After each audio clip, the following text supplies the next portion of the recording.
Do do do do do do do do do. Let's talk.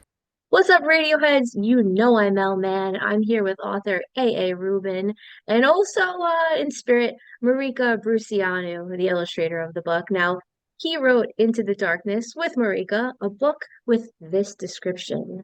Peer into the darkness of midnight and the macabre with these 32 illustrated Gothic horror poems and microfictions, from the dark, enchanted forest to the furthest reaches of cosmic space, from the collective memory of myth and story to monsters conjured from our own subconscious minds. These are the tales of the abyss. We invite you to gaze beyond the boundaries of reality and into the nightmare realms. Join us if you dare. My first question to you is it scary? Well, it's scary in a kind of spooky gothic kind of way. If you think Okay. more of gothic horror like Edgar Allan Poe or Wuthering Heights or Dracula, things like that, rather than, you know, monsters or slasher or things like that. It's not gory or anything like Hmm. that, but it's what they call gothic horror or atmospheric horror.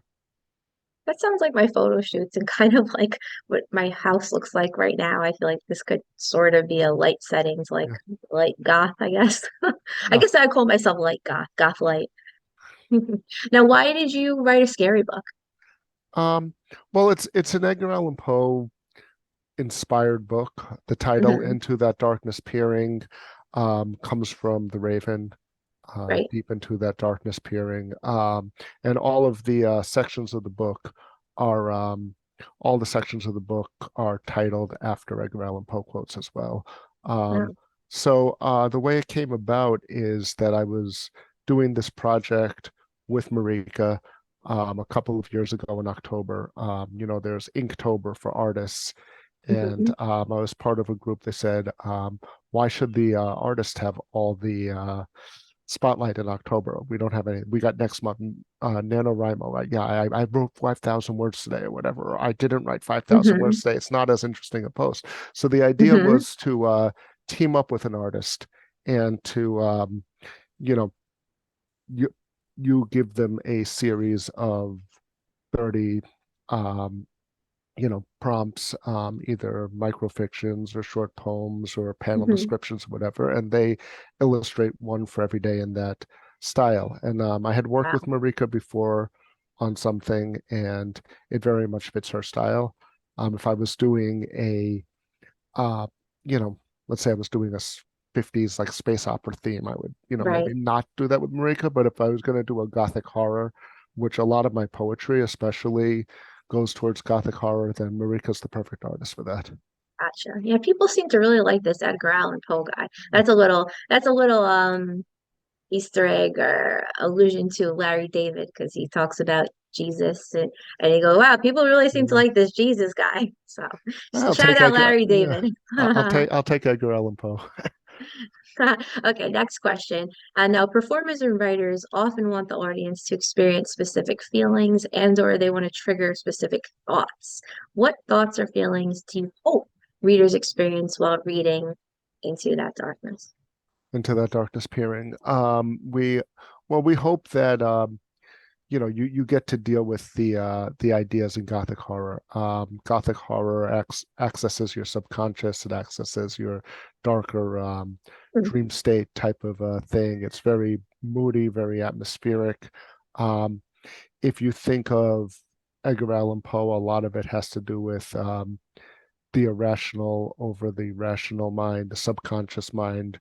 If you think Mm-hmm. of the raven on the bust of Pallas, for example, Pallas Athena represents the intellect. She's the goddess of wisdom. And the Hmm. raven from the night's Plutonian shore, like literally from the underground, he comes to him while he's nodding, nearly napping, right? Right. So in this kind of liminal state between waking and sleeping, and that's the kind of thing like nightmare, subconscious, Mhm. your things that bubble up in the night when you're thinking when you're Right. lying in bed at night, kind of um, either almost dreaming or those kind of dreams you have before you fall asleep where you're not really sure if you're asleep or Hmm. awake, that kind of thing. That's why I stay really caffeinated and really awake so I don't see anything scary. So I don't go into that. that little middle ground ever. No, I'm just kidding. I'm in that middle ground all the time. Often writing jokes in that time and thinking of really scary things. So yeah, I get it. I relate, very relatable. All right. So now I find life to be pretty scary. For example, I love my dog, but she has the potential for violence. So I always have to be very careful and I have to watch her out. I have to watch her out around my favorite little girl. Even my own dog, I'm a little afraid. So I feel this way around most people, except weak little wimps. That's why I only date guys who don't work out. No, I'm just kidding. Just kidding. But more on that later. What scares you? I've always been scared, I would say, of the infinite. If I The think about, infinite. yeah, you think about things like if space is infinite, what is it expanding into? That kind of thought really scares me. Um, Interesting. what, you know, is there an end to forever? That type of thing. Those are the types of questions that really scare Huh. me. So the fact that things could go on and on, or maybe no end to the universe, scares you, Well, not the fact that it could, not but the universe. whether it does, the uncertainty about it, whether it does or not. And I Things that you find that can't answer. comforting. Yeah, I find that comforting. Yeah, Yeah, I find well, I find the fact that we're gonna die comforting. So I guess I do find the finite comforting. right. So maybe I don't know what I'm talking about, or maybe I'm just a mishmash, you know. But I like knowing that we're little specks of dust and something that can go on because, it just takes the pressure away. Yeah, maybe, Yeah. Maybe maybe, yeah. for me, for For me it you, does, yeah. yeah. Because I'm like, who am I? Who cares? So now on your website, you wrote the Tao of Writing. Please give us some great advice for any type of writing or macabre horror writing. Just any good advice for any type of writing that is Um, on your I mind.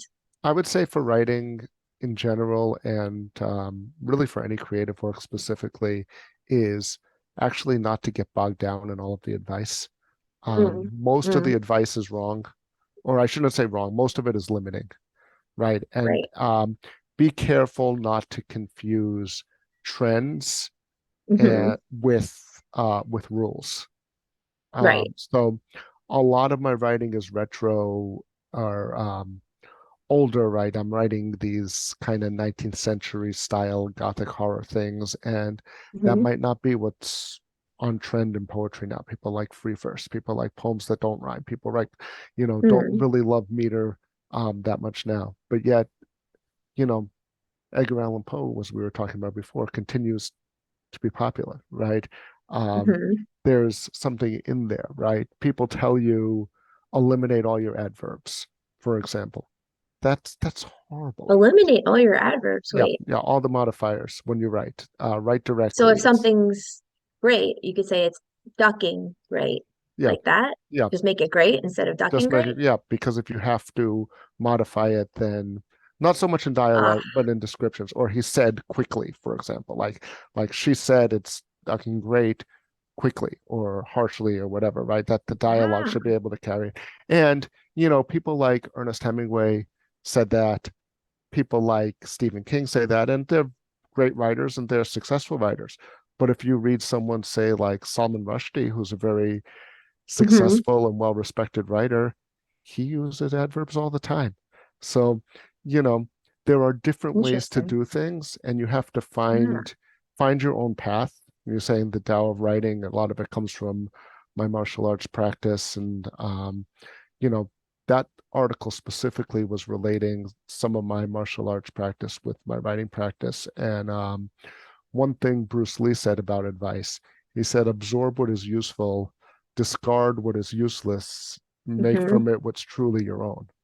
And Yes, I we're, follow that and think about that all the time. Yeah. yeah, and as teachers have pointed out, and I worked as a teacher for a long time, that you don't always know what's useful and useless, so that you should be accepting and open-minded of Mm, all the advice, but you can't possibly follow it all because it contradicts with each other, and that there are many different paths to success. So as long as you have a model of someone, you know, if there's someone you can follow who sort of fits your style, you say, I would like to model my writing after that person.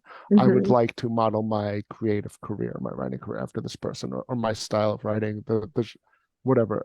As long as you can find someone who you, or a group of people who you can take a little bit from each one, Hmm. you can find many different ways. Find your own way. Yeah. The word Tao means way or path, and right, you're Right. seeking for your own way. So you'll find these lists of writing. If you follow the same, if you write like everybody else, then your books are going to sound like everybody else. There'll be nothing to differentiate them, nothing personal Yeah. in them. So that would be my advice, not only to writers, but to anybody who's working creatively. Yeah, I find that for writing comedy or really for the diet, I have a health guidebook.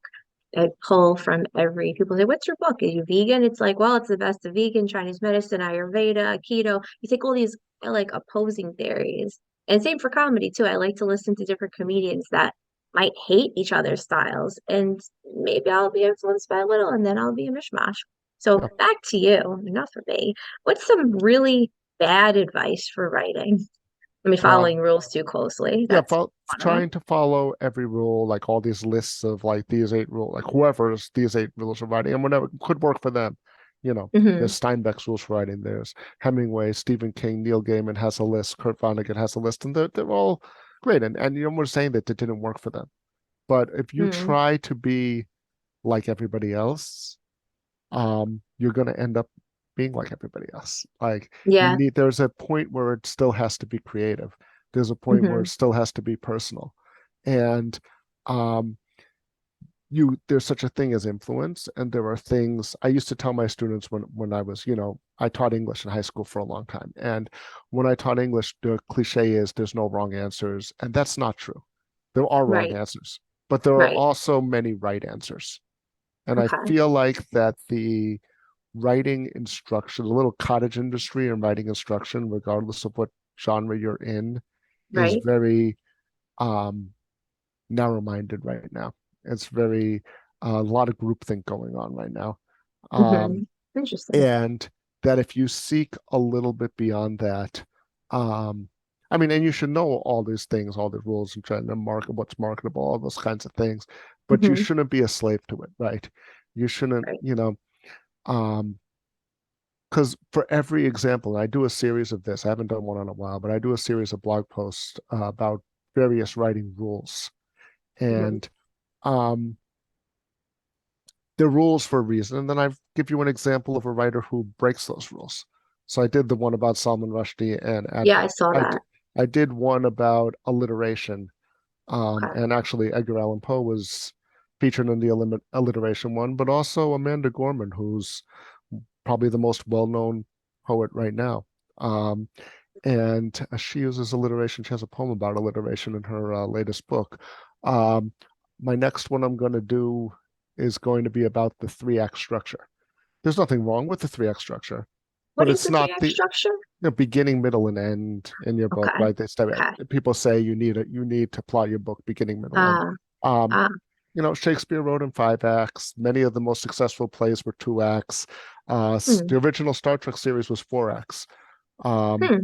there's a style of Japanese novel, and Matthew Salace's book talks about um, the writing workshop, the teaching of craft, and he's talking about decentralizing it and bringing in other cultures and having writers from other cultures. But he mentions the a Japanese form, a long form, like what would be equivalent to our novel, which has four acts as well. Right there are, and it's again, there's nothing wrong with the three act structure. Right. Most TV shows now are on the three act structure, which is why people want to use it. But there are also Hmm. other ways of doing it, right? Don't become, um, wedded to these things that are popular now just because you think that's what you have to do to be successful. Right. There are other ways to be successful too, as long as you Right. keep an open mind. And, not that I could do whatever I want. That's not what I'm saying, is you have to research it, right? Maybe Hmm. read Gene Roddenberry's guide to writer's guide for Star Trek if you want to write a 4X structure. Um, or study that Japanese form, which I can't remember the name of right now, a 4X structure, and maybe compare them, see why are they both 4X? What's the difference between writing a 4-act work and a 3-act, Hmm. Um, Hmm. but right now, for example, everybody wants to shoehorn everything into 3x, regardless of whether it was Interesting. written that way or not. And that's just one example. So, you know, do your research, but also come to your own conclusions, right? Research widely Yeah. enough, become knowledgeable enough in your field that you are able to have your own informed opinion rather than adopting whatever opinion is being put out there as the right way to do things right now. Yeah.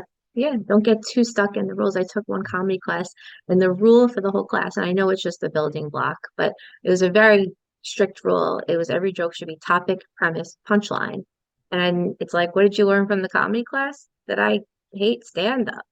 Because if stand-up has to be this, no. And some of the best comedians like Dave Chappelle, they don't follow that premise. So back to you and back to your book. Now the back cover of your book reads Peer into the darkness of midnight. Now, for me, I tend to feel a little spooky between 11:30 it starts and then 12 it hits. So like 4:35 and I won't even sleep with my feet sticking out, but if I look at my clock and it says like 5:15 a.m., I'm like, hot, I'm gonna stick my feet out. So what is it about this midnight hour that's so scary for people as opposed to 2 p.m.? Is there any truth to it that things change? I mean, I've heard all types of things, but I want your opinion on this one. I mean, I would say that it's largely cultural. It's a symbol that's pervaded at Hmm. least Western culture. It's the symbolic middle of the night, even if it isn't the actual middle of the night, which changes by the season and how long or short the night is. But it's theoretically the middle of the night, the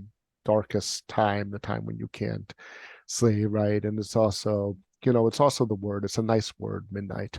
Like, Hmm. you got the alliterative midnight madness or midnight, midnight moon or things like Yeah. that. It just, there's something there's a there's connotations that the word develops throughout literature and through culture over time that may be Hmm. different if you come from a different culture, right? I mean, not all of these things work, they don't work universally, but if you're writing within a tradition, then, you know, using the aspects of that tradition, right? Especially in a book like this that Mm. um alludes back to like Poe and Coleridge and um, these types of writers that there's just associations that we all have in it. It's like a shorthand. Like I heard Neil Gaiman talking about this in terms of children's books, and you know there's things we fill in. There's like little key posts that trigger something in our memory, and then when you go and reread it again as an adult, they'll say the forest was like dark and enchanted, and that's all it'll say in the children's book. But when you remember the story from when you were a kid, you're thinking of Mm. all the stuff you imagined around that. And it's kind of the same thing. Like when you're a kid, you don't understand the concept of like 2 in the morning or three Right. in the morning. What you Right. understand Right. is midnight. And Right. you Okay. understand the middle of the Oh, I night, see. midnight, that type of thing. So you're thinking back to when you were scared in your room and having a nightmare and woke up in the middle of the night, whether it was at midnight or not. When you were thinking of it, you were thinking of it as midnight or Right. middle of the night, which is the same. It's what midnight is, midnight, right? So Hmm. it's just these um, it just associates the way the word connotes different things, right? Just the denotation, what the word means, and the connotation, all the things that you associate with the word. And it's a word that has a lot of connotation in our language, in our culture, and in our stories, going back to childhood, I would say. Yeah, so basically, you don't even have to write a book. Just throw the word midnight, and our Yeah. brains will just fill Just a in the few of them. rest, You right? just got to click off a few of those words, I never, put yeah. them in the right places. Meter is important, right? Especially for some of these poems. I mean, not as much. Rhythm is important in regardless of what kind of writing you're doing, but Hmm. in Gothic poetry and from the romantic capital R romantic tradition, that um, Hmm. the meter is very important. There's a flow to it, right? So a normal meter is iambic, is unstressed syllable, stressed syllable. Like if you think of a sing-songy poem like you would know as a child, right? You take the Robert Frost poem, like whose woods these are. I think I know his house, right? And the way a kindergartner would recite or a third grader would recite it. Mm-hmm. Um, when you reverse it and you have the trochaic meter, where you have the stressed and then the unstressed, it sounds unnatural to us. So if you think about Hmm. that in terms of certain words that you use, so once upon a midnight dreary, once is stressed, unstressed, pond stressed, um, as opposed to, whose woods would be unstressed, stressed, they go stressed, unstressed. So you think about midnight mad, right? Midnight is a trochaic word. The mid is, you don't say midnight, you say midnight, right? Right. Midnight magic, right? And it's midnight moon, midnight madness, right? And it sort of, when you start to think about how the words go together, um, that's where you're able to weave a spell, weave a mood or an atmosphere, Ah, which Gothic horror is always very atmospheric. very Um, interesting. This is good advice for writing a stand-up act too. That's that's where well, my mind's you going when you're know, thinking of this. Which Alan words to Moore, emphasize? yeah, Alan Moore, who wrote The Watchmen and V for Vendetta and a bunch Hmm. of other Hmm. things, he actually said comedy and horror operate on the similar principles, um, on very Yeah. similar principles in terms of subverting expectations and in terms of the jump scare Right. being a lot like a punchline, that Ah, structurally they're very same, they're similar. And I write a lot of comedic things too. I would say witty type of, you know, Terry Pratchett or Douglas Adams style stories also. And when he said that, it just, it's something clicked for me in terms of both genres are actually very similar, even very though you wouldn't interesting. think about it. And I often think, simply put, I'm kind of dumbing myself down a little bit. Horror movies are funny because a lot of horror movies are just so bad, you just gotta laugh. But Yeah. no, you make some very good points on that. So we're already over time, but I want to ask one question. So quick answer. Some people just make great writers and people love them. What are some characteristics of great writers that you found? I would say, I mean, it really depends. You need to have an aspect that speaks to people. For me, I connect with the writer's voice. I think there should be a Hmm. consistent. It doesn't necessarily have to be the same voice in every work, but Hmm. you want to be drawn into the secondary world, the suspension of disbelief, or the Hmm. verisimilitude, this type of thing. So, if there's a consistent voice from the beginning of the work to the end of the work, and the spell then is not broken, then the reader will be a lot more likely to buy what you're selling. Okay, interesting. So maybe like kind of don't break the fourth wall kind of thing. No, you Like can you if can. that's part of your The if that's voice. So part that's of who part it of the is, if voice. that fits it, Yeah, right? If you're writing Deadpool and he breaks the fourth wall, or you're, you know, right, or in the middle of a you know, like a Monty Python type of thing where they'll, you right. know, or But the or Wicked Witch, yeah, yeah, then that's you it's don't, kind of then it's off-brand. stiff, it Hmm. depends. It needs to be appropriate for what you're doing. Everything should fit in, because once you have that internal consistency and you understand the voice, you understand the way your narrator talks or your Hmm. characters speak, then they really drive the action for you.